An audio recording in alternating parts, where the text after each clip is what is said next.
আল্লাহ পাক যদি চাইতেন কালকে মাগরিবের সময় যে অবস্থা হয়েছিল মেয়ে, এক ছক্কা যদি দিত, আপনার এই যে যশোরে চৌগাছার দিক দিয়ে যে পরিমাণ অবস্থা, শিলপুরে খাড়া ধান যেগুলো ছিল সেগুলো ঝরে গিয়েছে, যেগুলো কাটা ছিল সেগুলো ঝরে গিয়েছে।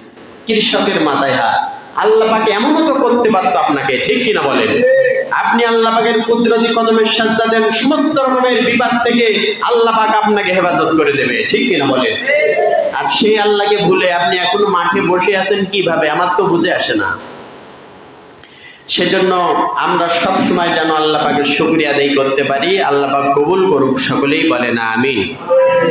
আল্লাহ পাক যদি চাইতেন কালকে মাগরিবের সময় যে অবস্থা হয়েছিল মেয়ে, এক ছক্কা যদি দিত, আপনার এই যে যশোরে চৌগাছার দিক দিয়ে যে পরিমাণ অবস্থা, শিলপুরে খাড়া ধান যেগুলো ছিল সেগুলো ঝরে গিয়েছে, যেগুলো কাটা ছিল সেগুলো ঝরে